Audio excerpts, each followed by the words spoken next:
face its vulnerabilities, and each and every one of us is revealed. Especially as someone new, we want someone who gives us a sense of fitting in. Whether that's a sports team, a group of friends, or just a certain individual, we want someone who gives us a sense of belonging in such a dynamic environment. Through this explorative experience, we become better immersed in the world around us.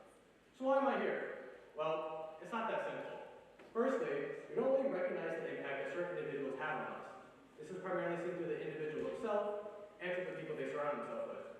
This is only one of the key aspects for how the people we surround ourselves with can impact and change the people we become. Let me ask you guys a question. When we go out to hang out with a group of friends or a group of different people, what are some things our parents tell us to be wary of? Any great souls out there tonight? I'll just call on people if not. You in the green.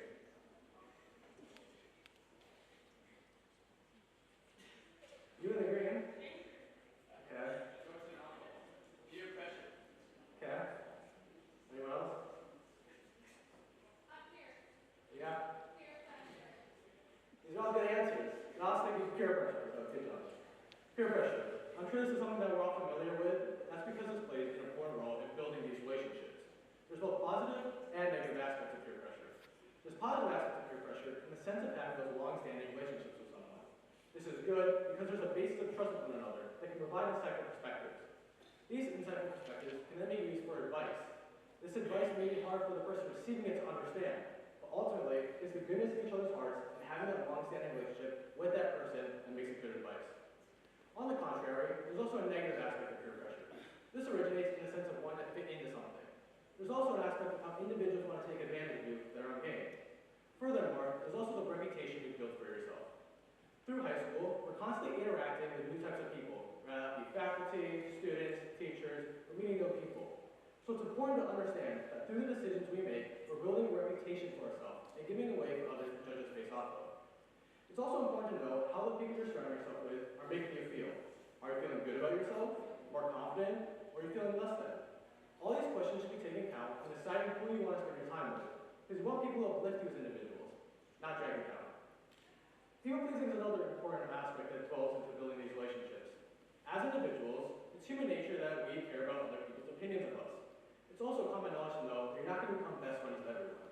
Everyone has different qualities and characteristics that match with some people, but not with everyone. So then comes the question, how do I change myself in the hopes of making the people who don't like me? And the solution is quite simple to this, and it's in 2 words. You don't.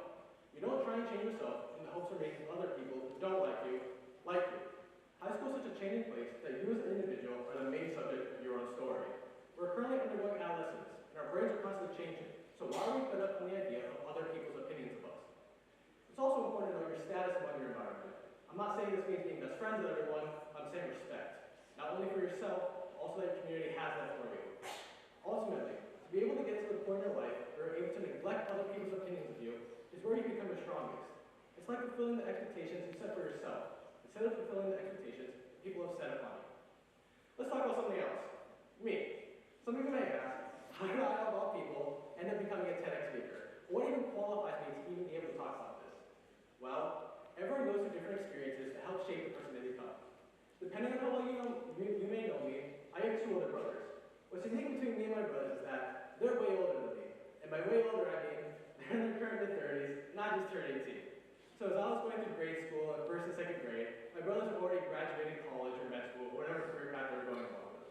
But life's life, and anything can happen at any given moment. That's the beauty of life, in which we're forced to adapt to different situations.